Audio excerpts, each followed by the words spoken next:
যদি তার কোনো মামা খালা খালু রাজনৈতিক কোনো বড় কর্তা ব্যক্তি না হয়ে থাকেন এবং তার নিজস্ব বিশাল অগাধ সম্পদ না থাকে, তাহলে আসলে তার জন্য বাংলাদেশের মতো অনিরাপদ জায়গা খুব কমই হয়। এবং আজকে যেই বিষয়টি আমাদের আলোচনায় এসছে যে পদই যথেষ্ট, আর কোনো যোগ্যতার প্রয়োজন নেই, দেখুন ঠিক এই বিষয়টির বিরোধিতা করেই কিন্তু গণ অভ্যুত্থানের জন্ম হয়েছিল, তাই না? যে আমরা মেধার ভিত্তিতে যাব নাকি কোটার ভিত্তিতে যাব, সেটা ছিল আমাদের প্রথম পা ফেলা এই আন্দোলনের। গণ অভ্যুত্থানের শুরুটা ছিল সেখান থেকে। সেই জায়গায় যদি আপনি দেখেন, বিএনপি ক্ষমতায় আসতে না আসতেই বাংলাদেশ ব্যাংকের গভর্নর নিয়োগের কথা আপনার মনে থাকবে, যেই পদটি অর্থনীতির আমি বলবো যে বাংলাদেশের অর্থনীতি পলিসি মেকিং থেকে শুরু করে প্রতিটি ব্যাংক কিভাবে চলবে, ব্যাংকের স্বচ্ছতা কিভাবে নিশ্চিত হবে এবং সেই স্বচ্ছতা নিশ্চিতে কি কি পদক্ষেপ নেওয়া হবে, তার পুরোটাই কন্ট্রোলড বাই বাংলাদেশ ব্যাংক। তো সেই বাংলাদেশ ব্যাংকের তৎকালীন যিনি গভর্নর, তাকে কিভাবে সরানো হয়েছে এবং বিএনপির নির্বাচনী পরিচালনা কমিটির একজন ব্যক্তিকে, যিনি একই সঙ্গে গার্মেন্ট ইন্ডাস্ট্রিরও মালিক, মানে ফ্যাক্টরি আছে তার, কিসের যেন, সোয়েটার ফ্যাক্টরি বোধ হয়, হ্যাঁ সোয়েটার ফ্যাক্টরি। তো সেই সোয়েটার ফ্যাক্টরির মালিককে আমরা বাংলাদেশ ব্যাংকের প্রধান বানিয়েছি, তাই না? এই সরকার বানিয়েছে। এরপরে আসেন প্রত্যেকটা জেলায় জেলায় যেই জেলায় যে এমপি ক্যান্ডিডেট ফেল করেছে, অর্থাৎ জনগণ এই বিএনপির ভরা জোয়ারের সময় যাদেরকে ভোট দেয় নাই, সেই মানুষগুলোকে জেলার মাথা হিসেবে বসিয়ে দিয়েছে। জেলায় জেলায় প্রশাসক নিয়োগ করেছে দলের ন্যূনতম যাদের কোনো জনপ্রিয়তা নাই, ভোট টোট পায় নাই, ফেল করেছে, কিংবা যাদের নমিনেশন দিতে পারে নাই কিন্তু দলের ভালো ডোনার বা ভালো সম্পর্ক, তাদেরকে জেলায় জেলায় প্রশাসক পদে বসিয়েছে। 11টি স্বায়ত্তশাসিত প্রতিষ্ঠান, কর্পোরেশনের প্রধান হিসেবে বিএনপির বিভিন্ন পদে মানুষদের বসানো হয়েছে। বিসিবিকে বলা হয় বাবা চাচার দোয়ার একটা বোর্ড, মা বাবার দোয়া। তো আপনি আমাকে বলেন, আর শামসুল আলম সাহেবের নিয়োগটা তো আপনি নিজেই বললেন, তো এতগুলো ক্ষেত্র আমরা দেখলাম, আর বাকিটা কি থাকে?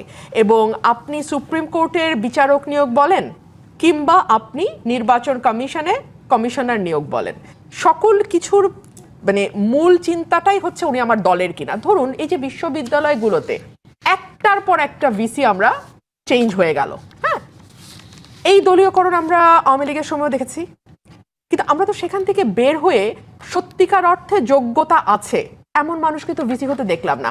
আমি আপনাকে মনে করিয়ে দিই, আপনার মনে থাকবে ঢাকা বিশ্ববিদ্যালয়ের যিনি ভিসি, তার কিছু ছবি ফেসবুকে এসেছিল।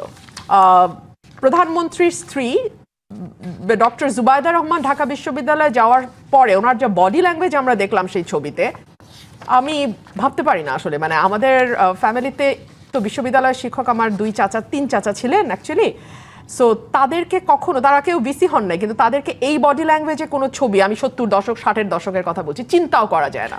রুমির ফারহানা, আপনি বা বিরোধী রাজনৈতিক দল যখন এই অভিযোগগুলো দিচ্ছেন, ঠিক একই সময়ে মাহাদি আমিন বলেছেন, মানে তিনি প্রধানমন্ত্রী কার্যালয়ের মুখপাত্র, তিনি বলেছেন যে এই 5 মাসে সরকার বহুমাত্রিক অভূতপূর্ব সাফল্য অর্জন করেছে।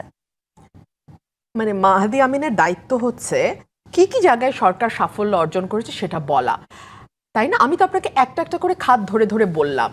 তো এখন আপনি যদি আমাকে এরকম ব্লান্ট একটা স্টেটমেন্ট বলেন মাহাদি আমিনের, আমি তো বুঝবো না। তো মাহাদি আমিন পাঁচটি খুব স্পেসিফিক ভাবে বলেছেন তারা বিএনপি এই সময়ের মধ্যে জনগণের আস্থা, ভালোবাসা, সমর্থন পেয়েছে। এটার তো এক সেকেন্ড আমি একটা একটা করে বলি, এটার কি কোনো প্যারামিটার আছে? এটার কোনো পরিসংখ্যান আছে? এটা নিয়ে কোনো গণভোট হয়েছে?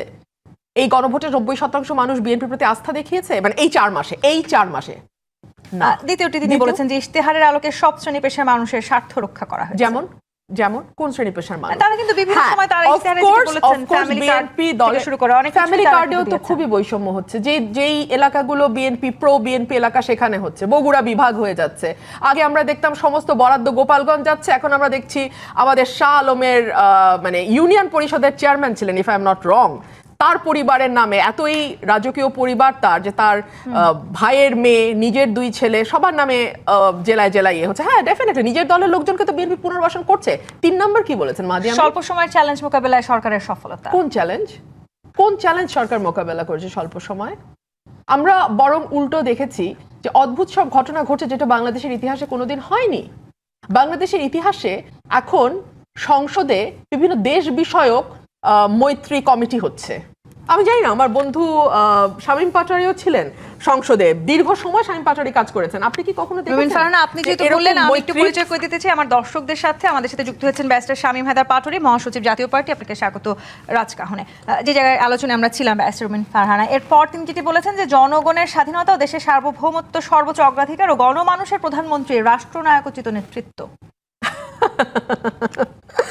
ময়রা কি আর নিজের মিষ্টি খারাপ বলবে? ওনার সরকার, ওনার প্রধানমন্ত্রী, উনি তো তাকে বলবেনই বেস্ট প্রধানমন্ত্রী। মানুষ কি বলেন? এবং এই যে সার্বভৌমত্বের কথাটা আপনি বলছেন না, সার্বভৌমত্ব নিয়েই সবচেয়ে বড় প্রশ্ন উঠছে। কি এগ্রিমেন্ট হলো আমেরিকার সাথে? কেন সেটা নিয়ে সংসদে একটা দিন আলোচনা হলো না? কেন যুক্তরাষ্ট্র 250 বছর পূর্তি বাংলাদেশ সংসদে, সংসদ ভবনের ভেতরে খোলা মাঠে স্পিকার, ডেপুটি স্পিকার, মানে এই কয়েক মাসে তার মানে বিএনপিকে নানান রকম সমালোচনার মুখোমুখি হতে হয়েছে। মানুষ তাই বলছে। জি, মানে আমি একটু ব্যারিস্টার শামীম হায়দার পাটোয়ারি আপনার কাছে আসি। দলীয় পদ না মেধা, মানে এই আলোচনাটা আজকে হয়তো হওয়ার কথা ছিল না, কিন্তু জামায়াতে ইসলামী সহ বিরোধী রাজনৈতিক দল যখন নতুন করে আবার এই অভিযোগটি সামনে আনলো, এই আলোচনাটা আমাদের করতেই হচ্ছে। তাদের অভিযোগ হচ্ছে বিএনপির সমস্ত জায়গায় আবারও নতুন করে দলীয় লোকেদেরকেই নেতৃত্বে এনেছে এবং দলীয় লোকদেরকেই তারা সব জায়গায় চাকরিতে বহাল করছে। মানে এই অভিযোগটাকে আপনারা কিভাবে দেখেন? অবশ্যই সত্য, এটাই করেছে। তবে ডক্টর ইউনূসের সময় জামাত তার মতো করে লোকগুলোকে নিয়োগ করতে পেরেছিল, বিএনপি সেখান থেকে কিছু জামাতের লোককে সরিয়ে পরিপূর্ণ বিএনপির লোককে দিচ্ছে। সমস্যাটা হচ্ছে বিএনপি কি বিএনপির মধ্যে মেরিট বেসিসে দিচ্ছে? মানে বিএনপি তো একটা বড় দল, তাদের তো অনেক মেরিট আছে। বিএনপি কিন্তু তাদের বেস্ট মেরিট পার্সনকে ওখানে দিচ্ছে না। সেখানে টাকা পয়সার লেনদেন, নিজস্ব পলিটিক্যাল বলয় এবং আঞ্চলিকতা, এই সব কিছু তীব্রভাবে ইম্প্যাক্ট ফেলছে। গভর্নমেন্টকে টাকা দেওয়া হচ্ছে, ট্যাক্স পেয়ারের মাধ্যমে যে বেতন দেওয়া হচ্ছে, সেই বেতনের টাকায় কিন্তু আমরা দেখতে পাচ্ছি বিএনপি নেতা কর্মীদেরকে আবার এটিও বলতে শোনা যায় যে মানে তারা তখন বিরোধী রাজনৈতিক দলের উদ্দেশ্যে বলেন যে আপনারা যদি নির্বাচিত হতেন আপনারাও তো একই কাজ করতেন, মানে অন্যান্য রাজনৈতিক দলও তো হয়তো নিজেদের লোককেই নিয়োগ দিত। অতীতে এরকম হয়েছে, অতীতে এরকম বারবার হয়েছে বলেই তো 24-এ একটা বড় আন্দোলন হয়েছে। এখনো যদি এটা তাই হতে থাকে তাহলে কিন্তু 24 ম্লান হয়ে যাবে, ভবিষ্যতে আবার কোনো এক সময় আবার অসন্তোষ দানা বাঁধবে এবং সেই আন্দোলন হতে পারে। এখন মাননীয় প্রধানমন্ত্রীর বর্তমানে উপদেষ্টা অনেকেই আছেন, তার সাম্প্রতিক সময় অনেক অ্যাপয়েন্টমেন্টও হয়েছেন, তারা অনেকেই তুলনামূলক কম অভিজ্ঞতা সম্পন্ন। দেখুন, আমরা অনেক দোষ দিতে পারি, কিন্তু শেখ হাসিনার প্রথম দিকের উপদেষ্টা কে ছিলেন? ডক্টর গওহর রিজভী। প্রথম দিকের উপদেষ্টা কে ছিলেন? ডক্টর মশিউর। প্রথম দিকের উপদেষ্টা কে ছিলেন? তৌফিক সাহেব। তো এই লেভেলের লোকজন ছিল তার অ্যাডভাইজার। সেখানে কিন্তু এখন যারা অ্যাডভাইস দিচ্ছে তারা কিন্তু রাষ্ট্র সরকার সম্পর্কে সবাই ওয়াকিবহাল এমনটা না। আমি মনে করি এক্সপেরিমেন্টের বেসিসে রাষ্ট্র চলছিল ডক্টর ইউনূসের সময়, ওইটার ধারাবাহিকতা এখনও চলছে। এবং সবচেয়ে একটি ঘটনা উল্লেখযোগ্য হচ্ছে, সংসদ ভবনের মতো জায়গায় ইউএসএ একটি তাদের স্বাধীনতা পূর্তি অনুষ্ঠান করেছে, যেটা আমি খারাপ বলবো না, কিন্তু আপনি একটা দেশকে যখন দিবেন আপনি বাকি দেশগুলোকে না করবেন কিভাবে? এখন যদি পাকিস্তান বলে তারা 15ই আগস্ট করবে আমাদের এখানে, তাহলে আপনি বাধা দেবেন কিভাবে? ভারত যদি বলে 14ই আগস্ট করবো এখানে, বাধা দেবেন কিভাবে? রাশিয়া যদি বলে বাধা দেবেন কিভাবে? চায়না যদি বলে, যে চাইনিজ কমিউনিস্ট পার্টি, তারা কোথাও না কোথাও গিয়ে এই সরকারও একটি রাষ্ট্রের দিকে ঝুঁকছে। অর্থাৎ একটি রাষ্ট্রের দিকে ঝুঁকছে আমি এমনটা বলবো না, কিন্তু এই জিনিসগুলো সতর্কতার সাথে ভারত, চায়না, রাশিয়া, আমেরিকা, তাদের সাথে হ্যান্ডেল করতে হবে অত্যন্ত সফিস্টিকেটেডলি এবং ডেলিকেটলি। আপনি কখনো টিল্ট হতে পারবেন না। আপনি যদি চট করে টিল্ট হয়ে যান আপনি আর ফিরে আসতে পারবেন না। আপনি ফিরে আসতে পারবেন না, তখন অন্য দেশগুলো নাখোশ হবে। বিএনপি তো দাবি করেছে তারা সবচাইতে যোগ্য মানুষটিকেই পররাষ্ট্র মন্ত্রী বানিয়েছেন। না, অবশ্যই তার অতীত যোগ্যতা অনেক আছে, এবং তিনি যোগ্য না হলে তো দুই রিজিমে কেউ থাকে না। ইউনূস রিজিমেও ছিলেন, এই রিজিমেও ছিলেন, তো সেই হিসাবে ডেফিনেটলি তার যোগ্যতা আছে। তবে আমরা যেটা অনুভব করি, বাংলাদেশে একটা ঘটনা ঘটে গেছে দুঃখজনকভাবে, এক্সটার্নালাইজেশন অফ ইন্টারনাল পলিটিক্স। বাংলাদেশে ভোট কি হবে, ভোটে কে আসবে, আওয়ামী লীগ ফিরে আসবে কিনা, আওয়ামী লীগকে ব্যান করতে হবে কিনা, এ সব কিছুই মনে হয় একটা এক্সটার্নাল ফ্যাক্টরের উপর নির্ভরশীল, বা অনেকগুলো এক্সটার্নাল ফ্যাক্টরের উপর নির্ভরশীল। আমরা নিজেরা বসে 4-5টি দল নিজেরা বসে সমাধান করে কেন নিজেদের সমস্যাগুলো সমাধান করতে পারি না? আমি বর্তমান সরকারের তো এখনও সাফল্য ব্যর্থতা দেখার সময় আসেনি, তবে একটা ব্যর্থতা তো করে ফেলেছে, যে তাদের হাতের মধ্যে ছিল, তারা রিকনসিলিয়েশন করতে পারত। রিকনসিলিয়েশন সময়ের দাবি ছিল, রিকনসিলিয়েশন করবে বলেই যেদিন তারেক জিয়া বাংলাদেশে আসলেন, যারা বিএনপি করে না তারাও তার দিকে আসার মুখ ছিল তাকিয়েছেন এবং অনেকে ভোটও দিয়েছেন। এবং বিএনপি ল্যান্ডস্লাইড ভিক্টরি পেয়েছে। এরপরে কিন্তু রিকনসিলিয়েশনের দিকে বিএনপি হাঁটলো না। যেহেতু বিএনপি রিকনসিলিয়েশনের দিকে হাঁটলো না, এই যে অনেকগুলো মানুষের প্রত্যাশার জায়গাটা বিএনপি নষ্ট করে দিল। আপনার একটা বক্তব্যে আপনিও বলেছেন যে মানে আপনারা যদি সেই সময় বিএনপির সাথে না থাকতেন বিএনপি হয়তো এই জয় পেত না। মানে এটাকে আসলে আপনি ঠিক কিভাবে মূল্যায়ন করেন? মানে জাতীয় পার্টিকে আসলে জাতীয় পার্টির সাথে না থাকলে বিএনপি জয়ী হতো না, এটাকে কি আমরা এভাবে বলিনি। দেখুন, এই 2-3 দিন আগে মহামান্য পদত্যাগ করলেন, তার প্রতি আমার কোনো ব্যক্তিগত সিম্প্যাথি, তাকে আমি চিনিও না। মহামান্য পদত্যাগ করেছেন, এটা স্বাস্থ্যগত কারণে, এটা কেউ বিশ্বাস করে না। এখানে প্রেশার ছিল। একজন সাংবাদিক বলেছে বিশেষ এজেন্সির প্রেশারে ওনাকে ডেডলাইন দিয়ে দেওয়া হয়েছিল। চুপ্পু সাহেব যদি রাষ্ট্রপতি না থাকতেন বা সে 2 বছর আগে বা 1.5 বছর আগে পদত্যাগ করতেন, দেশে ভোট হতো না, বিএনপি ক্ষমতায় আসতে পারতো না। সেম ফর ওয়াকার সাহেব। ওয়াকার সাহেব এবং চুপ্পু সাহেব ছিলেন বলে দেশে ভোট হয়েছে, বিপ্লবী সরকার বা অ্যাডভেঞ্চারাস সরকার হয়নি, বিএনপি ক্ষমতায় আসছে। এখন জাতীয় পার্টি বাইরে গিয়ে তো এখনো পর্যন্ত করার কিছু সুযোগ নেই, মানে এখনো সুযোগ নেই। জাতীয় পার্টি ভোটে যাওয়ার কারণে জামাত এবং এনসিপি ভোট বর্জন করতে পারেনি। জামাত, এনসিপি এবং ইউনূস সরকারের একাংশের একটা ইচ্ছা ছিল দেশে ভোট হবে না, সময় মতো জামাত বা অন্য কেউ ভোট বর্জন করবে, দেশে তখন দীর্ঘমেয়াদী অনির্বাচিত সরকার থাকবে অথবা বিপ্লবী সরকার হবে। মানে যে সময়টাতে আমরা আসলে যোগ্যতা নিয়ে আলোচনা করছি সেই সময়টাতে বৈষম্য থাকবার কথা না। রুমিন ফারহানা, আপনি সংসদে দাঁড়িয়ে একটি বক্তব্যে আমি দেখছিলাম, আপনি বলেছেন যে সরকার দলীয় হুইপ কিংবা বিরোধী দলীয় হুইপ কেউই আসলে আপনার না, সেই কারণে আপনি আসলে পুরো দৃষ্টি আকর্ষণ করছিলেন স্পিকারের। এই সময়টাতে দাঁড়িয়ে আসলে সবাই তো সবার হওয়ার কথা ছিল, সেই জায়গাটিতে আমরা কেন পৌঁছাতে পারিনি? উত্তর নিব জিপেচ ইস্পাত নিবেদিত রাজকাহন থেকে বিরতি নিয়ে ফিরছি, সাথে থাকুন। জিপেচ ইস্পাত নিবেদিত রাজকাহন দেখছেন। ব্যারিস্টার রুমিন ফারহানা, আপনি সংসদে দাঁড়িয়ে বলেছেন এই মুহূর্তে সরকার দলীয় হুইপ কিংবা বিরোধী দলীয় হুইপ কেউই আসলে আপনার না, সে কারণে আপনি স্পিকারের দৃষ্টি আকর্ষণ করেছেন। মানে এই মুহূর্তটাতে তো আসলে আমরা এরকম বৈষম্যের কথা চিন্তা করি না, সবাই সবার হবে সেই প্রত্যাশা আমরা রাখতে চাই, কিন্তু এই 5 মাস বা 6 মাসেই সরকারের বিরুদ্ধে এরকম নানান অভিযোগ, নানান আলোচনা সমালোচনা, সামাজিক যোগাযোগ মাধ্যমে গেলেও আমরা এরকম নানান কিছু দেখি, বিশেষ করে নারীদেরকে কেন্দ্র করে বেশ কিছু ঘটনা ঘটছে। অতি সম্প্রতি একজন প্রাথমিক স্কুল শিক্ষিকাকে নিয়ে যে ঘটনা ঘটেছে সেটি আমি একটু আপনার দৃষ্টি আকর্ষণ করতে চাই। সেই সাথে সংরক্ষিত নারী এমপিদের পছন্দের আসন দিতে আইন করছে সরকার, সেটিকে আপনি আসলে কিভাবে দেখেন? অনেকগুলো বিষয় আপনি নিয়ে এসছেন। আমি সংসদে বলতে বাধ্য হয়েছিলাম যে সংসদে তো কিন্তু চাইলেই কথা বলা যায় না, আপনাকে আগে হুইপের কাছ থেকে সময় অ্যালোকেশন নিতে হয়। সো আমি যখন বিরোধী দলের হুইপ মানে নাহিদ ইসলামের কাছে যাই, উনি চেষ্টা করেন, বাট ইনভেরিয়েবলি উনি বলেন যে আপনার জামাতের আমিরের পারমিশন লাগবে, এবং জামাতের আমির ফর অবভিয়াস রিজনস তুমি ওনার দলের জন্য বরাদ্দ সময় থেকে আমাকে দেবেন না। সো আমাকে যেতে হয় তখন সরকার দলের কাছে, সরকার দলের হুইপের কাছে, এবং যেহেতু আমি সরকারি দলের একজন ক্রিটিক, তারাও অফকোর্স তারাও ভেরি কমফোর্টেবল না আমাকে সময় দিতে। সো সেই কারণে আমি স্পিকার মহোদয়ের দৃষ্টি আকর্ষণ করছি, তাহলে আমি যাবোটা কোথায়? ধরুন জুলাই চার্টার নিয়ে আলোচনা, এই আলোচনায় যেহেতু কোনো দলই আমার নাম দিচ্ছে না, মানে সরকারি দল বিরোধী দল, সো আমার বক্তব্য শোনা যাচ্ছে না। আমার তো বক্তব্য আছে জুলাই চার্টারে। এখন যারা সংসদে বসে আছেন তাদের কজনের চেহারা আপনি মনে করতে পারেন জুলাইয়ের পথে? আমার চেহারা নিশ্চয়ই আপনাদের মনে আছে। কজন বলতে পারে যে তার বাড়ি ভাঙচুর হয়েছে, তার গাড়ি ভেঙেছে? আমার বাড়ি ভাঙচুর হয়েছে, আপনাদের চ্যানেল রাত 2টো বাজে আমার বাড়িতে গেছে, আমি ফেসবুক লাইভ করেছি। মুশকিল হচ্ছে কি আমাদের জেলিফিশের মতন মেমোরি তো, আর বেশিরভাগ মেমোরি আমাদের সাথে ফিট ইন না করলে আমরা ভুলে যাওয়ার চেষ্টা করি। সো বিএনপির নেতারা তখন গর্তে ছিল, ডোবায় ছিল, খালে ছিল, এবং প্রথমে তো তারা হাতি ধুয়ে ফেলছিল এই আন্দোলনে আমাদের না, এইটা এদের আমার নৈতিক সমর্থন দিয়েছিল একটা পর্যায়ে। হ্যাঁ, সো এই হলো তাদের স্ট্যান্ড এই আন্দোলনে। কিন্তু এখন এটা নিয়ে ক্রেডিট ক্লেমিং এর কামড়াকামড়ি হচ্ছে। বিএনপি তাহলে ত্যাগী নেতাদেরকে যথেষ্ট সম্মান দিতে পারে নাই? সেটা বিএনপি ত্যাগী নেতারা বলবে, আমি তো জানি না, আমারটা তো আমি বলতে পারবো, অন্যদেরটা তো আমি বলতে পারবো না। আর 2 হচ্ছে আপনি আরেকটা যেটা বললেন যে বৈষম্যমূলক ঘটনা, আমরা তো আশা করেছিলাম যে ডক্টর ইউনূসের সময়ে আমরা যে একটা রাইট গ্রুপের উত্থান দেখলাম, আমরা একটা উগ্রবাদের উত্থান দেখলাম, সেটা কিছুটা হলেও সরকার নির্বাচিত হলে কমে আসবে।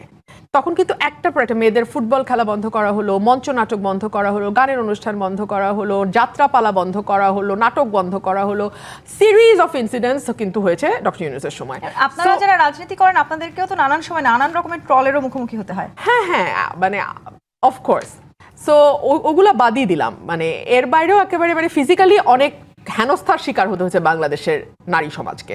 সো সেই জায়গা থেকে আমরা ভেবেছিলাম একটা পরিবর্তন হয়তো আসবে, কিন্তু আমরা দেখলাম ধরুন ব্রাহ্মণবাড়িয়ায় বনলতা এক্সপ্রেস, যেটা সরকারের অনুমতি নিয়ে ছাড়পত্র নিয়ে সারা বাংলাদেশে প্রচারিত হলো, সেটার জন্য আমাকে ব্রাহ্মণবাড়িয়ায় প্ল্যাকার্ড নিয়ে পথে নামতে হলো, মানববন্ধন করতে হলো, এবং তারপরের দিন ঠিকই প্রচার হলো। কিন্তু তার আগে আমরা কি দেখলাম? প্রায় 20 গাড়ি পুলিশ পাঠিয়ে এটা বন্ধ করার উদ্যোগ নিল সরকার। তো তার মানে সরকার কাদেরকে পেট্রন করছে, সরকার কাদেরকে সহযোগিতা করছে? সরকার হয়তো সেই সময় মবটাকে সামলাতে চাইছিল, সেই জায়গাটিতেও তো হতে পারে। যদি সরকার 20 গাড়ি পুলিশ দিয়ে এটা প্রচারের ব্যবস্থা করতো তাহলে আমি বুঝতাম যে সরকার তার স্ট্যান্ডে অটল, কিন্তু এটা তো কম্প্রোমাইজিং গভর্নমেন্ট, তারা তো ভয় পেয়ে যাচ্ছে। যে শিক্ষিকার কথা আপনি বললেন এটা বিচ্ছিন্ন কোনো ঘটনা না। দুদিন আগেই আপনি দেখেছেন জামাতের একজন এমপি 70 বয়স 12 বছরের একজন কিশোরী বা মানে শিশুকে নিয়ে 12-14 বছরের শিশুকে নিয়ে উনি ধরা পড়েছেন। সো ওনাদের আবার একটা সুবিধা আছে, ওনারা যে কোনো কিছুই মুতা বিয়ে অমুক বিয়ে তমুক বিয়ে বলে পার পেয়ে যান। সো যেই সমাজে আসলে এই ধরনের নোংরামি একটা স্বাভাবিক বিষয়ে পরিণত হয়, স্বাভাবিক বলছে এই কারণে যে আইন প্রণেতারা এগুলো নিয়ে ধরা পড়তেছেন। সো এটা তো আসলে তাহলে বলতে হবে যে এটা একেবারে টপ লেভেল পর্যন্ত এটার একটা নর্মালাইজেশনের ঘটনা ঘটছে। তো সেরকম একটা সমাজে রবীন্দ্রসঙ্গীত বন্ধ হবে, স্বাভাবিক আনন্দ উচ্ছ্বাস মানে যেটা আমি আমার ব্যক্তিগত পরিসরে কাউকে ক্ষতি না করে করছি সেটা বন্ধ হবে, আমার গান শোনা বন্ধ হবে, কারণ তখন সবই হয়ে যাবে অশালীন, আর অশালীন কাজগুলো সমাজে এস্টাবলিশ হয়ে যাবে যে এটাই স্বাভাবিক, এটাই সাধারণ। সেই জায়গাটিতে কি আসলে আমরা যাচ্ছি কিনা? ব্যারিস্টার শামীম হায়দার পাটোয়ারি, নারীদেরকে নিয়ে এই নির্বাচনটাকে ঘিরেও অনেক আলোচনা ছিল এবং কোন রাজনৈতিক দলই আসলে নারীদেরকে যতখানি পর্যন্ত মনোনয়ন দেওয়ার কথা ছিল কেউই দেয় নাই। সংরক্ষিত নারী আসনে যারা এমপি আছেন তাদের পছন্দের আসন দিতে সরকার আইন করছে, সেটি কি আসলে সত্যিকার অর্থে নারীদেরকে ক্ষমতায়ন করবার জন্য নাকি নিজেদের দলের নারী যারা এমপি আছেন তাদেরকে ক্ষমতায়নের লক্ষ্যে? তাদের আসন দেওয়ার ক্ষেত্রে দুটো প্রবলেম হবে। ওখানে অলরেডি রেগুলার নির্বাচনে নির্বাচিত এমপিরা আছেন, তাদের সাথে এদের ক্ষমতার অ্যাডজাস্টমেন্ট কীভাবে হবে, এটা একটা প্রবলেম। আর লোকাল গভর্নমেন্টে গিয়ে আমি যেটা দেখেছি, মহিলা ভাইস চেয়ারম্যান এটা উপজেলা পরিষদে থাকে, আর প্রতিটি ইউনিয়নে 3 জন করে মহিলা ওয়ার্ড সভাপতি থাকেন, 3 জন করে থাকেন, প্রতি 3টি ওয়ার্ড মিলে 1 জন করে।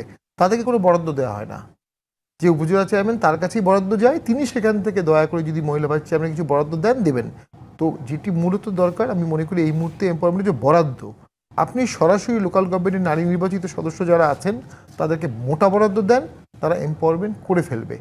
এখন আমি আরেকটা বিষয়ে খুব শঙ্কিত, গত পরশুদিন আইসিটি ট্রাইব্যুনালে নাগরিক সংলাপ ফোরাম নামে একটি নতুন সংস্থা, কিছুদিন পর এই ধরনের সংস্থাগুলো উদ্ভব ঘটে এক একটা নামে, তারা অসংখ্য অভিনেত্রী নায়ক নায়িকা তাদের নামে, সাংবাদিকও আছে, তাদের নামে একটা অভিযোগ দিয়েছে।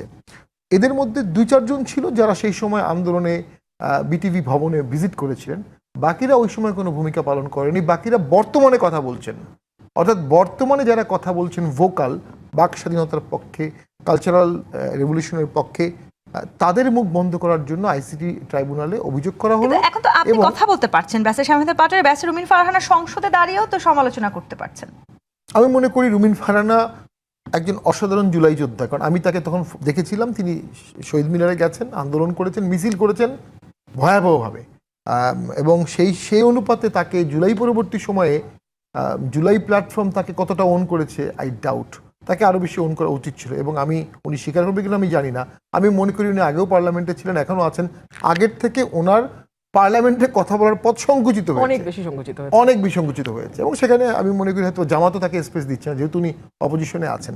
তো সেটি ওনার মতো পলিটিক্যালি সমৃদ্ধ এবং কনস্টিটিউশনালি সমৃদ্ধ। এই কথা সূত্র ধরে আমি একটু ব্যারিস্টার রুমিন ফারহানার কাছে ছোট করে একটু আসতে চাই। ব্যারিস্টার রুমিন ফারহানা, আপনি তো আসলে জনপ্রতিনিধি নির্বাচিত হয়েছেন নিজের যোগ্যতায়, যেটি বলছিলেন ব্যারিস্টার শামীম হায়দার পাটোয়ারি, আপনি এখন হয়তো আপনার পার্লামেন্টে দাঁড়িয়ে কথা বলাটা আরও সংকুচিত হয়েছে। অন্য কোনো রাজনৈতিক দল আসলে আপনাকে কাছে টানার চেষ্টা করেছে কিনা? যদি আপনি সেই রাজনৈতিক দলের সাথে যুক্ত হতেন, আপনার কথা বলার জায়গাটি আরও বাড়ত বলে মনে করেন কিনা? মনে করি এবং শুধুমাত্র আমি আরেকটা ইন্টারভিউতে বলেছিলাম যে কেবলমাত্র সময় একটু বেশি পাবো বা শুধুমাত্র কথা একটু বেশি বলবো, কিংবা আমার পলিটিক্সটা আর একটু ইজি হবে, লোকালিও একটু ইজি হবে, কারণ সংগঠনের সঙ্গে থাকলে তো ইজি হয় লোকাল পলিটিক্স। সেই জন্য তো আসলে আমি কোনো দলে যাব না। আমার চিন্তার সঙ্গে, আমার আদর্শের সঙ্গে, আমার কাজের সঙ্গে, আমার পরিকল্পনার সঙ্গে তো সেই দলের এই বিষয়গুলোতে মিলতে হবে। হ্যাঁ, সো সেইটা যদি না মেলে সেই জায়গায় তো আর যাওয়ার প্রশ্ন উঠে না। আর সেই সূত্র ধরে একটা কথা আমি বলি, আসলে 15 বছর যেই লড়াইটা আমরা করেছি, আমি করেছি, অসংখ্য মানুষ করেছে বিভিন্ন জায়গা থেকে, এই লড়াইটা আসলে একটা বেটার বাংলাদেশের জন্য। কিন্তু জুলাই পরবর্তী সময় আমরা দেখলাম মুখ পরিবর্তন হয়ে গেছে, কিন্তু অবস্থার কোনো পরিবর্তন হয় নাই। রাদার আমি আজকে আপনাকে একটা ঘটনা বলি। আজকে আমি কোর্টে, আমার রুমে একজন ভদ্রমহিলা এসছেন, অত্যন্ত সম্ভ্রান্ত মহিলা, ওনার স্বামী কলেজ শিক্ষক ছিলেন, ঢাকা 18-তে ওনার বাড়ি, উনি চাঁদা চাচ্ছে লোকাল বিএনপি ওখানে 60 লক্ষ টাকা ওনার জায়গাটা নিয়ে নিতে চাচ্ছে, 1.5 কোটি টাকার জায়গা। ওনাকে ইট তুলতে দিচ্ছে না, উনি প্লাস্টিক দিয়ে মুড়িয়ে ওই জায়গাটাতে উনি বসবাস করছেন। ওনার কোনো বাথরুম নাই, উনি পাশের বাড়িতে ওয়াশরুম ইউজ করেন, গোসল করেন পাশের বাড়িতে। এইভাবে ঘরে ঘরে চাঁদাবাজি, ঘরে ঘরে লুটতরাজ, ঘরে ঘরে মানুষের জীবনকে নরক করে দেয়া, এইটা অন্তত রবির ভাই, আপনারা নিকট আসলে অতীতে হয় নাই পরিবর্তনের কথা বলেন বাংলাদেশে। কিংবা সংবিধান সংস্কার বা সংস্কারের কথা বলেন, একই সময় এনসিপি নেত্রীকে আমরা আপনার বিরুদ্ধে এই অভিযোগও করতে দেখলাম যে রুমিন ফারহানার মতো এমপি যখন সংবিধান সংস্কারের শপথ নেন না তখন তো মনে প্রশ্ন জাগে। আচ্ছা, আমি একজন এনসিপি নেত্রীর জবাব গণমাধ্যমে এসে দেবো কেন? আমি তো ওনার জবাব ওনার পাশে বসে দিয়েছি এবং এই জবাব আমি হাজারবার মিডিয়াকে বলেছি। আমি যেই সংবিধান রক্ষার শপথ প্রথমবার নিলাম, ওই দিন আধা ঘন্টার ব্যবধানে আমি সেই শপথ ভঙ্গ করে আরেকটা শপথ নেই কি করে? আমি ওই সংবিধানটাকে সংশোধন করতে পারি, কিন্তু ওই সংবিধান ফেলে দিয়ে নতুন সংবিধান লিখবার জন্য তো আমি শপথ নিতে পারি না। এটা আমার ইন্টারপ্রিটেশন। এই ইন্টারপ্রিটেশনের সাথে আপনি একমত না হলে আপনি শপথ নেবেন, কেউ তো আপনাকে বেঁধে রাখছে না, কিন্তু আপনি আমাকে ধাক্কা দিয়ে শপথে পাঠাচ্ছেন কেন? এটা তো আমার স্বাধীনতা রে ভাই। সংশোধনের জায়গাটিতে আমরা আলোচনা করছি ব্যারিস্টার শামীম হায়দার পাটোয়ারি। গণভোটে জুলাই জাতীয় সনদ অনুমোদিত হলেও সংবিধান সংশোধন না হয় নতুন রাষ্ট্রপতি নির্বাচনটি আমরা পুরনো নিয়মেই দেখতে যাচ্ছি এবং সেটিও আসলে এবারও গোপন ব্যালট ব্যবহার হবে না এবং রাষ্ট্রপতি নিয়োগেও বিএনপি আসলে দলীয় লোককেই নিয়োগ দেবে এমনটাও আলোচনা সমালোচনা চলছে, বিশেষ করে বিরোধী রাজনৈতিক মহলে। মানে সব ক্ষেত্রে, মানে সর্বোচ্চ পর্যায় থেকে শুরু করে তৃণমূল পর্যন্ত, সত্যি কি তাহলে বিএনপি নিজেদের লোককেই নিয়োগ দিচ্ছে? অবশ্যই দিচ্ছে এবং এটা খুব অস্বাভাবিক কিছু না, কারণ আপনি যখন ক্ষমতায় আসছেন 2/3 মেজরিটি পেয়েছেন, আপনি আপনার লোককেই দিবেন।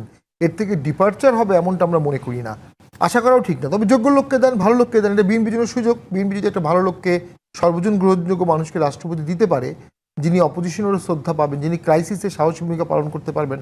আমি গতকালকে এক টক শোতে বলেছিলাম, বাংলাদেশে কোনো সেনাপ্রধান এবং কোনো রাষ্ট্রপতি কোনো ক্রাইসিসে তার নিয়োগকর্তার পক্ষে সাহসী ভূমিকা পালন করতে পারেনি। তবে দেশের স্বার্থে সাহসী ভূমিকা পালন করতে পারে এমন লোক দিলে এটা দেশের জন্য একটা ইনস্টিটিউশন হিসেবে দাঁড়াবে। রাষ্ট্রপতি পদটা একটা প্রতিষ্ঠান, এই প্রতিষ্ঠানটা যেন দাঁড়িয়ে যায়, এটা আমরা চাই। আরেকটা বিষয় আমি যেটা বলছিলাম, এই যে শিল্পীদের নামে মামলা করা, কথা বলার কারণে, এটা কিন্তু চায়নায় হয়েছিল, জিয়াং কিং করেছিল। সেই সময় 5 লাখের উপরে মানুষ মারা। জিয়াং কিং মাও সেতুংয়ের ওয়াইফ ছিলেন। 6.5 বিলিয়ন মাও সেতুংয়ের স্পিচ প্রিন্ট করে রেড বুক করা হয়েছে। 6.5 বিলিয়ন মানে 650 কোটি, এবং সবাইকে এটা মুখস্থ করতে হতো। স্কুলের টিচাররা সবাই এটা মুখস্থ করতো, স্কুলের বাচ্চারা মুখস্থ করতো। এখন আপনি জুলাই সনদ বা এই জিনিসকে তোতা পাখির মতো বাঙালিকে মুখস্থ করাতে চাচ্ছেন, আর যারাই এটার বিরুদ্ধে কথা বলছে তাদেরকে আপনি মামলা দিচ্ছেন। কোথায় দিচ্ছেন? ICT tribunal. এটা করা হয়েছিল কিসের জন্য? 71-এর জেনোসাইডের জন্য প্রিন্সিপালি। 24-এর গণহত্যা এটার মধ্যে জাস্টিফাই হয়। আপনি এখন 18 সালের ক্রস ফায়ার এটার মধ্যে নিয়ে আসছেন, ইতিমধ্যে চার্জশিট দেওয়া হয়েছে। আপনি 13 সালের ঘটনা এখানে নিয়ে আসতেছেন। ট্রাইব্যুনাল তো আস্তে আস্তে তার বাইটিং পাওয়ার হারিয়ে ফেলবে এবং এত মামলা ওভারবার্ডেন হবে, ট্রাইব্যুনাল প্রকৃত শহীদদের প্রতি ন্যায় বিচার করতে পারবে না।